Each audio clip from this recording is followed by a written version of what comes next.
Now comes to rhinitis. Rhinitis is very common in domestic animals. The inflammation of nasal mucosa is called rhinitis, and that of the sinuses, that is called sinusitis. So it should be very clear that the inflammation of sinuses is sinusitis, and the inflammation of nasal mucosa is rhinitis. The infectious rhinitis occurs from a disturbance in the balance of the nasal microbial flora of the nasal cavity. Harmless bacteria present normally that protect the host through a process that is called competitive exclusion, by which the number of potential pathogen is kept under control. Disruption of these protective mechanisms can be brought to about by a number of factors which then cause rhinitis. The cause of rhinitis includes first, respiratory viruses such as infectious bovine rhinotracheitis and feline viral rhinotracheitis. Also, as a part of the infectious disease involving other parts of the body, rhinitis may occur in the bovine malignant catarrhal fever, equine influenza, swine influenza, canine distemper and foulpox, and infectious laryngotracheitis in poultry. Second है pathogenic bacteria such as Fusobacterium necrophorum, Pseudomonas aeruginosa, Streptococcus equi and Burkholderia meliae, या फिर इसको हम कहते हैं Meliomyces meliae. Third है physical irritants like such as dust and other foreign bodies. Fourth है chemical agents such as irritant gases and smoke. Fifth है parasites such as larva of Estrus ovis. Estrus ovis in sheep, ये specially sheep में मिलता है. Next है local trauma. Next immunosuppression. Next stress, environmental changes, and prolonged antibacterial therapy. So these are all factors that causes rhinitis. Now comes to the classification of rhinitis based on nature of exudate, based on age of lesion, and based on etiological agents. The rhinitis is classified according to nature of exudate. First is the serous rhinitis, second catarrhal rhinitis, third purulent rhinitis, fourth fibrinous rhinitis, and sixth granulomatous rhinitis. तो knows में जिस type का भी exudate होगा उस basis पर rhinitis को divide किया है. नेक्स्ट है एज ऑफ लीजन. तो एक्यूट राइनाइटिस हो सकता है, सब एक्यूट राइनाइटिस हो सकता है, क्रोनिक राइनाइटिस हो सकता है. अगर लंबे टाइम चले तो क्रोनिक राइनाइटिस, बहुत जल्दी छोटे टाइम में ही राइनाइटिस हो जाए तो एक्यूट राइनाइटिस. एटियोलॉजिकल एजेंट के बेसिस पर यह भी हमने डिस्कस किया, या तो वायरल इन्फेक्शन हो सकता है तो वायरल राइनाइटिस, बैक्टीरियल राइनाइटिस भी हो सकता है, माइकोटिक राइनाइटिस हो सकता है, एलर्जिक या फिर toxic rhinitis.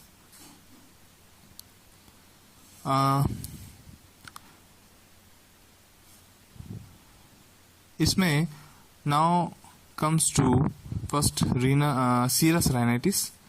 So this is the mildest form of inflammation. It is characterized by hyperplasia and increased production of clear fluid by serous gland present in the submucosa.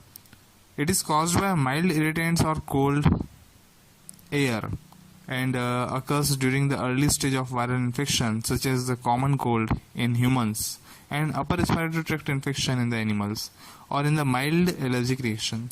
तो serous rhinitis बहुत सारे causes इसके होते हैं होने के लिए.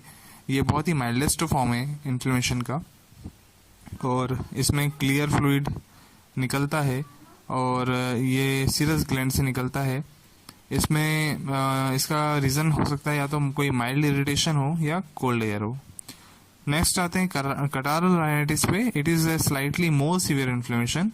In addition to serous fluid, there is a great increase in the mucus produced by increased activity of goblet cell and mucus gland. तो पहले क्या है, केवल सीरस ग्लैंड का इन्वॉल्वमेंट था. अब इसमें जब गोबलेट सेल्स भी आ जाती हैं तो सीरस से थोड़ा सा म्यूकॉइड हो जाता है ये मटेरियल या एक्सुडेट, तो इसको हम catarrhal rhinitis कहते हैं.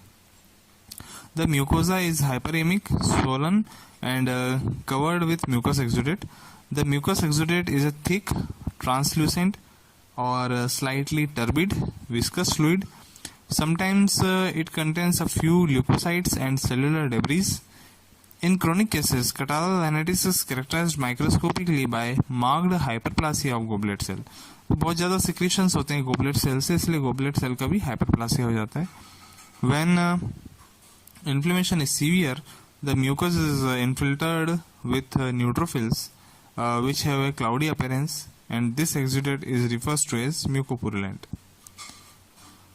अगर इसमें कोई बैक्टीरिया भी इन्वॉल्व हो जाए catarrhal rhinitis में तो म्यूकोपुरुलेंट हो जाता है. नेक्स्ट है पुरुलेंट या suppurative rhinitis. This inflammation occurs when the nasal mucosa suffers a more severe injury. It is usually accompanied by mucosal necrosis and secondary bacterial infection. It is characterized by a neutrophilic exudate. इसमें basically जब microscope में देखते हैं तो neutrophilic exudate, neutrophil से neutrophils मिलते हैं. Neutrophils तब बढ़ते हैं जब बैक्टीरिया होता है, बैक्टीरिया का इन्वॉल्वमेंट होता है. तो जो पुरुलेंट सुपरेटिव rhinitis है उसमें बेसिकली न्यूट्रोफिलिक एक्सुडेट मिलेगा. Cytokines neutrophils complement activation and bacterial products causes immigration of leukocytes, especially neutrophils, which mix with the nasal secretion and mucus. This type of inflammation occurs in the equine strangle and canine distemper, and also in Estrus ovis larva infestation in the sheep. Grossly, these are collections of creamy yellow pus on the mucosa and in recesses of the turbinates. The color may vary from white, green, or brown depending on the type of bacteria and type of leukocytes present in the exudate. In severe cases, the nasal passage are completely blocked by exudate. Microscopically, neutrophils are seen in the submucosa and mucosa and form plaque, that is patches of exudate on the mucosal surface. Next है fibrinous rhinitis. इसमें this inflammation occurs when nasal injury causes a severe vascular damage. अभी तक vascular damage नहीं हुआ, केवल serous rhinitis में जो है सीरस ग्लैंड्स अफेक्टेड हुई. कटारल राइनाइटिस में सीरस ग्लैंड के साथ में गोबलेट सेल्स का हाइपरप्लासिया हुआ. फिर पुरुलेंट सुपुरेटिव राइनाइटिस में न्यूट्रोफिल्स भी इन्वॉल्व हो गए और बैक्टीरियल इन्फेक्शन आ गया. अब फिब्रिनस में सीवियर वेस्कुलर डैमेज हुआ, वेसल्स का डैमेज हुआ है. So this results in the leakage of plasma fibrinogen which coagulates into fibrin. Grossly, fibrin appears like a yellow, brown, or grey rubbery coating on the nasal mucosa. Fibrin accumulates on the surface and form a characteristic film of exudates known as pseudomembrane. अब इसमें दो type की membrane होती है. एक जब भी mucosa के ऊपर कोई लेयर बनती है तो उसको मेम्ब्रेन बोलते हैं. ये दो टाइप की, एक होता है स्यूडो मेम्ब्रेन, ये दो टाइप की होती है. इसमें हम आगे बताते हैं आपको. If this exudate can be removed and leave the intact underlining mucosa, it is croupous और स्यूडो डिप्थेरेटिक मेम्ब्रेन. तो अगर ये इजीली रिमूव हो जाती हो मेम्ब्रेन तो इसको हम कहते हैं स्यूडो डिप्थेरेटिक मेम्ब्रेन, और इस टाइप के राइनाइटिस को pseudo diphtheritic rhinitis. But if removal of this necrotic membrane, but if the removal of this necrotic rhinitis leaves the ulcerated mucosa, मतलब यदि स्यूडो मेम्ब्रेन को रिमूव करते हुए भी अल्सरेशन होता हो उस म्यूकोसा पर, so then it is called as diphtheritic या फिर फाइब्रिनो नेक्रोटिक राइनाइटिस. तो ये दो टाइप के मेम्ब्रेन हो गए, एक स्यूडो डिप्थेरेटिक मेम्ब्रेन, एक होता है डिप्थेरेटिक मेम्ब्रेन. डिप्थेरेटिक मेम्ब्रेन में अल्सरेशन होगा म्यूकोसा पे, और स्यूडो डिप्थेरेटिक मेम्ब्रेन पे दिखेगा कि ये मेम्ब्रेन है लेकिन वो इजीली रिमूव हो जाती है और कोई अल्सरेशन म्यूकोसा पे नहीं होता. The term diphtheritic was derived from human diphtheria which causes a severe and destructive inflammation of the respiratory mucosa. Microscopically, the lesions comprises perivascular edema with fibrin. तो जैसे अब इसमें वेस्कुलर डैमेज हुआ है तो वेस्कुलर डैमेज होने के कारण वेसल्स के आसपास इडीमा हो जाएगा और वहाँ फाइब्रिन डिपोजिशन हो जाएगा. और इसके अलावा with a few neutrophils infiltrating the mucosa and plaque of exudate consisting of fibrin strands mixed with leukocyte and cellular debris covering a necrotic and ulcerated epithelium. तो इसमें एक मेम्ब्रेन फॉर्म हो जाएगी और इसको हम स्यूडो मेम्ब्रेन कहते हैं. ये दो टाइप की होती है, जिसको हम स्यूडो डिप्थेरेटिक मेम्ब्रेन कह सकते हैं या क्राउपस मेम्ब्रेन कह सकते हैं, और दूसरा होता है diphtheritic membrane. Now comes to next granulomatous rhinitis. This type of inflammation is characterized by infiltration of macrophages, lymphocytes and plasma cells in the mucosa and submucosa. तो इसमें अब क्या हो गया कि अभी तक वेस्कुलर डैमेज ही हुआ था, अब इसके अंदर मैक्रोफेजेस का इन्वॉल्वमेंट हो गया. पहले न्यूट्रोफिल्स का इन्वॉल्वमेंट हुआ था, अब इसमें मैक्रोफेजेस का इन्फिल्ट्रेशन हो गया, लिम्फोसाइट्स भी आ गए, प्लाज्मा सेल्स भी आ गए ऑन द म्यूकोजा एंड सबम्यूकोजा.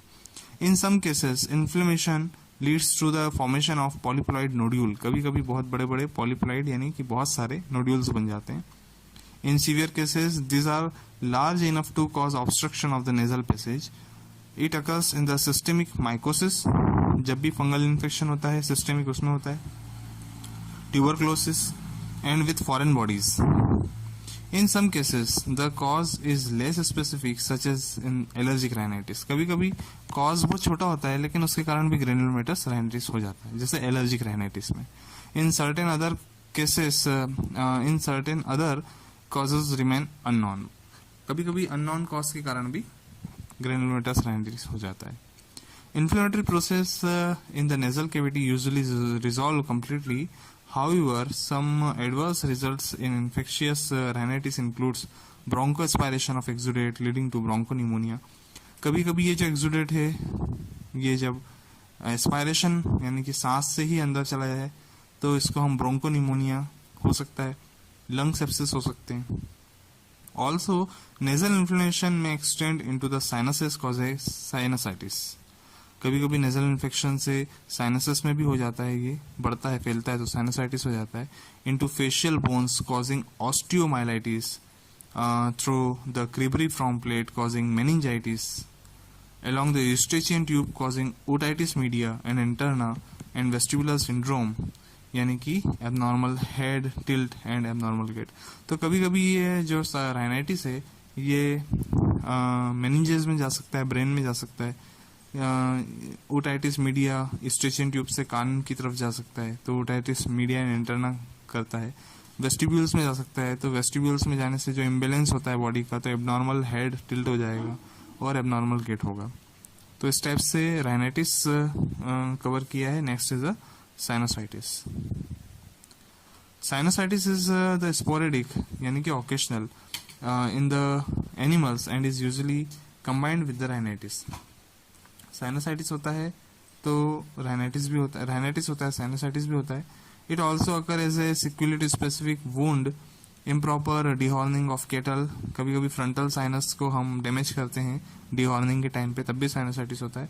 और tooth infection in the horses and dog. जब मैक्सिलरी साइनस अफेक्ट होता है तब टूथ इन्फेक्शन के कारण भी साइनोसाइटिस होता है. Paranasal sinuses have a poor drainage, therefore exudate tends to accumulate causing mucocele यानी कि एक्मुलेशन ऑफ म्यूकस और एम्पाइमा यानी accumulation of pus. Chronic sinusitis में extend into nearby bones that is osteomyelitis और through the bone into the meninges and brain that is called meningitis और encephalitis. तो sinusitis एक common term है जब sinuses का infection होता है, इन्फ्लेमेशन होता है. अब ये अगर अलग अलग साइनसेस हैं जैसे फ्रंटल साइनस में हुआ because of dehorning, maxillary sinuses में हुआ because of tooth infection, paranasal sinuses में हुआ, या फिर इसके कारण क्या होता है जब वहां पर म्यूकस का एक्युमुलेशन होता है तो उसको म्यूकोसिल बोलते हैं. जब वहां पस का एक्युमुलेशन होता है साइनसेस में तो उसको एम्पाइमा बोलते हैं. और कभी मेनिंजाइटिस होता है या एंसेफलाइटिस होता है या ऑस्टियोमाइलाइटिस होता है तो वो भी जब साइनसेस में इन्फ्लेमेशन होता है तभी सारी चीजें होती हैं. Now the next topic is the specific diseases of nasal cavity and sinuses. तो अब डिटेल में इंडिविजुअल स्पीशीज को लेकर के हम specific disease related to nasal cavity और साइनसेस के बारे में स्टडी करेंगे.